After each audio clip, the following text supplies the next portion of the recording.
and your world of green matters. This week, something fishy happening in the world of fashion, and solar power goes big time in Spain.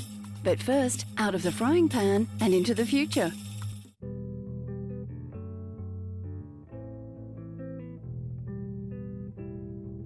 Operating since the 11th century, the University of Oxford is the oldest university in the English-speaking world.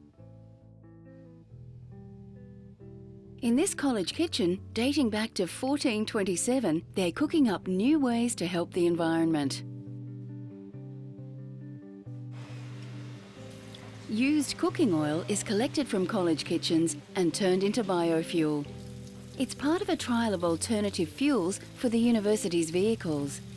Well, in Oxford University we have environmental policies, and they include reducing emissions, reducing waste and energy consumption, and the reuse of waste cooking oil in order to make biodiesel, which actually powers our vehicles, is a very good way of reaching those environmental targets. The benefit of this biofuel is that it uses existing waste oil. Some biofuels, such as palm oil, involve large-scale crop production and have already caused massive forest destruction. I think we have to be very careful about looking at how biofuel is produced. Initiatives such as the Oxford Initiative, where it's being recycled from chip fat, are excellent. They're usually small-scale and they're essentially recycling. Where you're growing large monocultures of energy crops to produce that oil, you're looking at an environmental disaster. And not only are you taxing ecosystems to the absolute limit, you're also driving up the cost of food crops, and you can have all kinds of knock-on effects for local communities and populations that are displaced. The biodiesel used in Oxford University's vehicles is produced by local biofuels manufacturer Golden Fuels. The company collects the waste oil from the university, then treats it at its nearby plant. So the way we make waste oil into biodiesel is essentially that we get rid of all the obvious bits of chip and all the water that's in there and the heavy fats. And then we do a reaction with methanol, which pulls out the glycerol. The glycerol is the heavy part of vegetable oil. And then we're left with crude biodiesel. We wash it to get rid of impurities, we dry it to get rid of water, we filter it finally, and then it's ready to go. For the trial, the university has used the fuel in its grounds maintenance vehicles. Trials have gone well. We haven't noticed any difference at all with the equipment we've been using. It's been basically going into 2 tractors, and they've run just the same as the other machines. So we're thinking about extending it now to road vehicles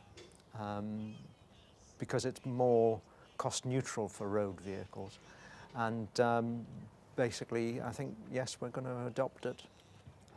Hopefully it's going to have environmental benefits. I think it's great. I think it's really positive example of a local initiative and some really innovative recycling as well. And I'd like to see more organisations doing the same thing. The cooking oil fuel worked without any modification to the Parks Department vehicles, and now it seems it's won a place at Oxford University.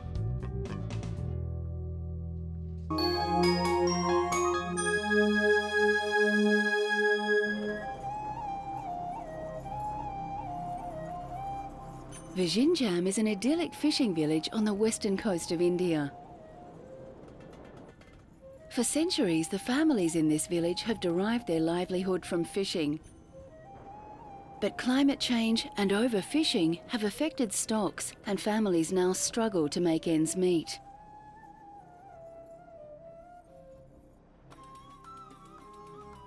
There is hope, however, and it comes in the form of a red algae, or kelp, a type of seaweed. Red algae is an important component in production of some foods and pharmaceuticals, and its antiviral potential is arousing scientific interest.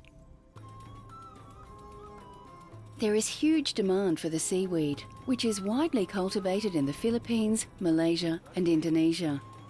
Now its farming is being trialled in Indian waters, providing new opportunities for these villagers.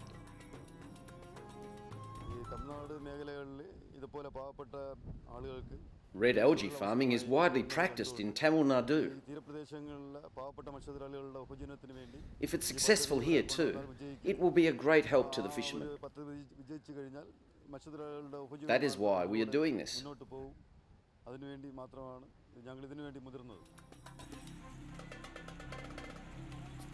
Kerala University's Department of Environmental Studies has taught 20 families how to farm red algae. Strings of algae are tied to a bamboo raft and left out at sea for 45 days, when it's then harvested. After this, the algae is sorted and dried, ready for sale.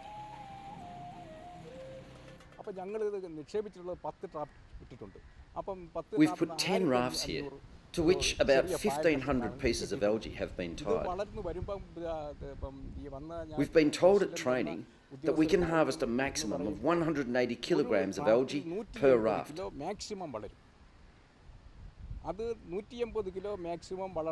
After drying it, we will obtain 18 kilograms of algae per raft.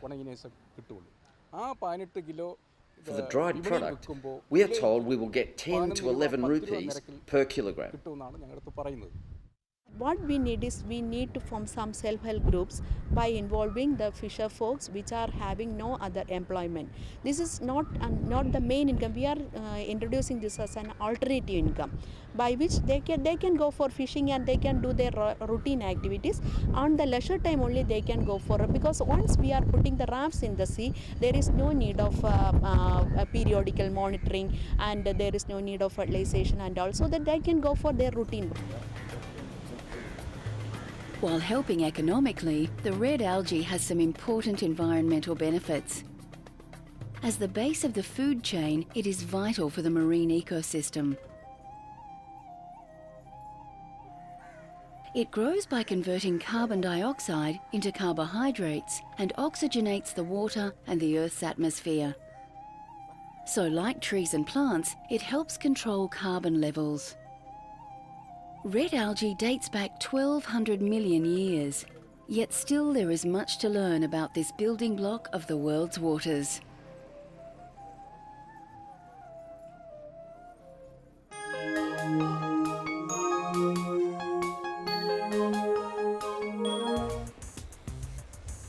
A few years ago, these Thai fish skins were either tossed away or sold as cheap fried food.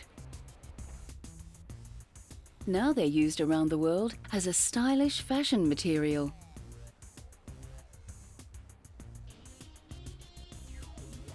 The skin is from the tropical tilapia fish, commonly farmed and sold in Thailand.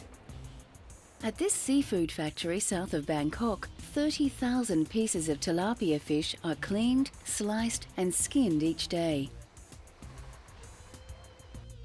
While the packaged fish meat ends up in supermarkets, the skins are dried, bleached, dyed and eventually turned into leather. Untreated tilapia skin sells for just 10 cents US per kilo. As leather, it fetches $1.25 per piece. The leather is valued for its unusual appearance, its durability and its breathable feel. After we officially opened the market, so many people were interested in these products, both inside and outside the country. Right now, many factories use the fish skins for shoes, clothes and sporting goods. Many people are interested in this. Tilapia leather is produced in several countries and it's gaining popularity with consumers all around the world.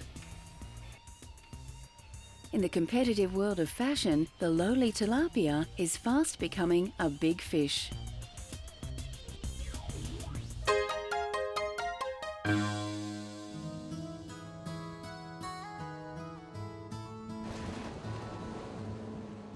For more than 50 years, Michael Mercurio has enjoyed life in his seaside town in New Jersey.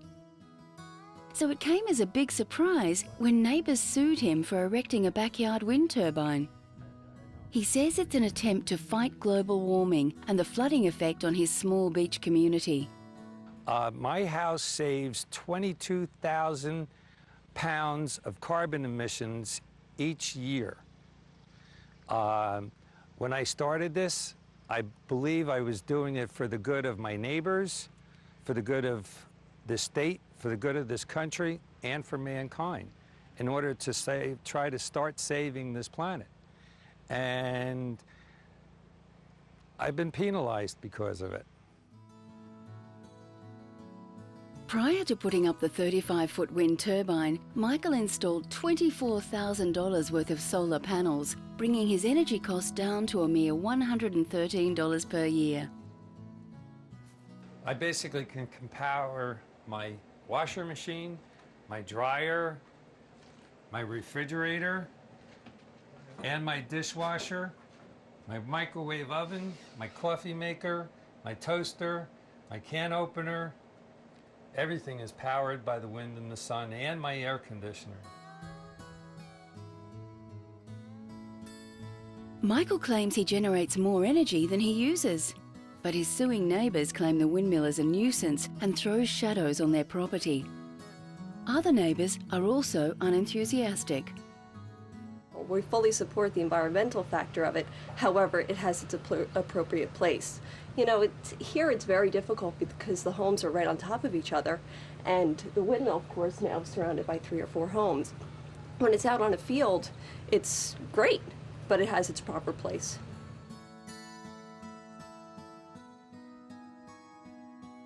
Since Michael was slapped with the suit early in 2007, the windmill blades have been idle, and the township of Long Beach has said that granting him a permit was a mistake. Township does try and be a leader in policy making. Township does favor alternative energy sources. However, they have to be concerned about safety and about convenience and comfort for the neighboring property owners. And when the manufacturer produced a warning or suggestion that the particular type of windmill Mr. Mercurio was using should not be installed on a lot of less than a ½ acre, and since Mr. Mercurio's lot is perhaps at best 1/6 of an acre, doesn't comply with manufacturer's specifications, does it? The suit has been suspended, conditional on a variation to the zoning, which is unlikely. A lot of people say not in my backyard, but I say it should start in our backyards. Michael says he's proud to pioneer a new American dream of living green.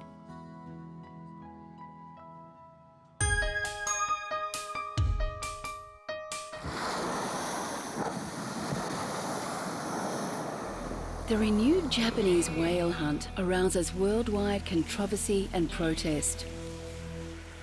But in historic whaling town Taiji, there is another, less-known hunt. Each year, from October to March, thousands of dolphins are herded into shallow waters, trapped and butchered. A recent protest by Australian and American surfers and celebrities failed to stop the slaughter.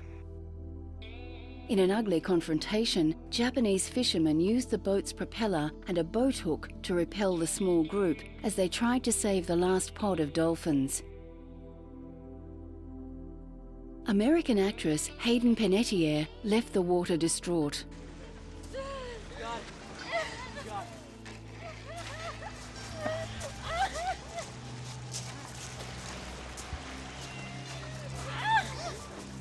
Just innocence being slaughtered. Innocence being taken away. Because dolphins and whales are probably one of the friendliest animals on the face of this planet. And they will come up to you and they will interact with you and they will play with you. And for someone to abuse that is just mind-boggling. The foreign media were definitely not welcome. Stop. Stay put. Right behind you. What is the problem?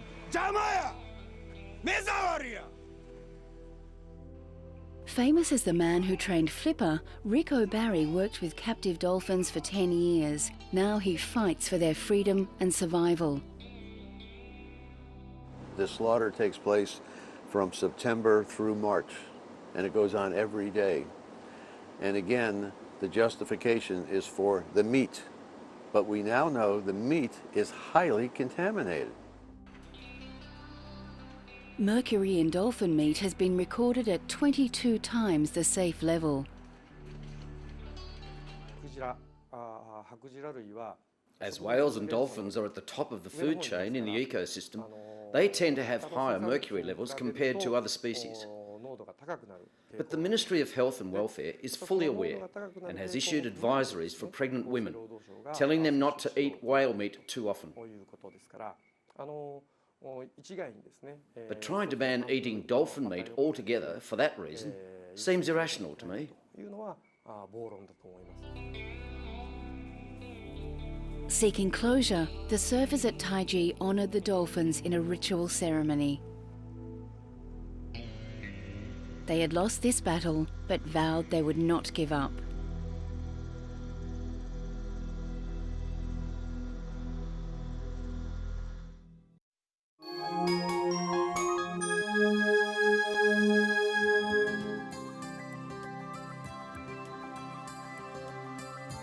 A £12 million project, backed by Britain's Royal Society for the Preservation of Birds, will create a wetland paradise for birds on the Essex coast. 763 hectares on Wallasey Island, an area 2.5 times the size of the City of London, will be returned to its original salt marsh state. If you went back, say, 400 years ago, then in this county of Essex in England, there'd have been about 35,000 hectares of salt marsh. That's kind of mud flats, these kind of meadows of the sea which birds came into and fed. Now, over the years, the last 400 years, a lot of that land we've claimed for agriculture, we've claimed for industry, and we've claimed for caravan sites. So today, there's only 2,500 hectares left. So if you like, we've been closing down the supermarkets for the birds to go their winter shopping in, bit by bit, and there's hardly any left. So if we don't do this, with sea level rise from climate change, these areas are going to be lost forever. In 2006, the government undertook a similar, smaller project on the island. 300 metres of the ancient flood wall was bulldozed, returning 115 hectares to wetland. Already it's attracting a wide variety of coastal birds, marine flora and other wildlife.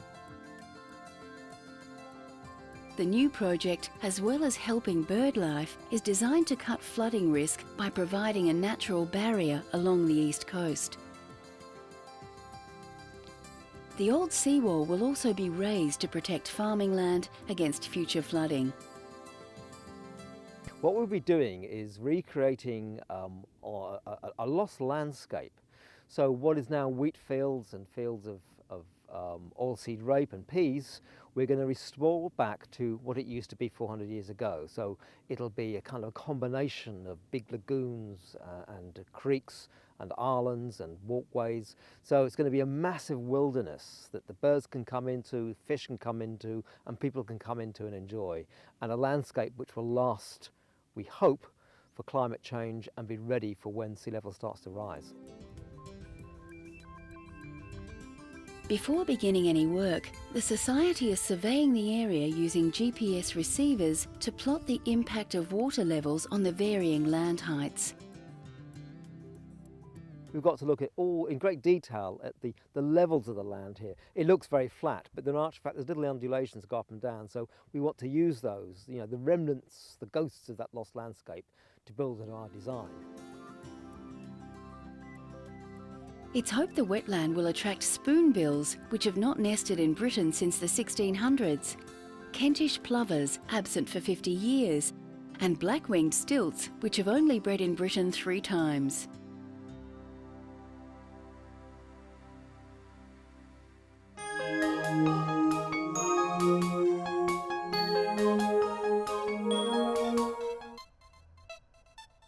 Europe's first commercial solar plant is now operating at Sanlúcar la Mayor in Andalusia, southern Spain. Energy company Solucar began construction of the plant, known as PS10, in 2004. Costing €35 million, it was designed to produce enough electricity for a medium-sized town. This plant has a capacity of 11 megawatts of energy, enough for 6,000 homes, the population of Sanlúcar la Mayor. When the whole complex is finished, it will output 302 megawatts, providing electricity for 180,000 homes, the population of Seville. A giant power tower, 115 metres high, stands amid a field of 624 mirrors in 35 rows.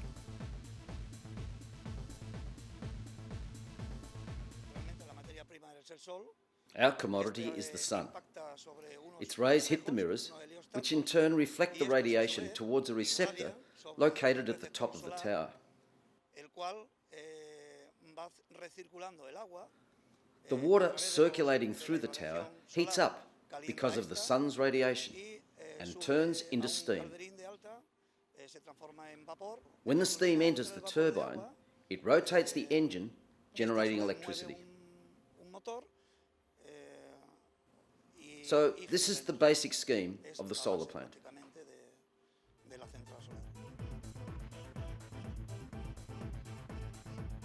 PS10 will help reduce the emissions of 18,000 tonnes of carbon dioxide, helping Spain meet its emissions quota under the Kyoto Protocol. Andalusia has a great abundance of sunlight that is an enormous source of energy. With this new technology, we have found our own oil field that will be able to provide energy to the whole of Spain. We cannot export the sunlight, but we can export the energy it generates. Energy that we will share with the rest of Spain. Solucar is building 2 additional plants due to be operational by 2013. The plant's combined solar production will reduce carbon dioxide emissions by up to 600,000 tonnes a year.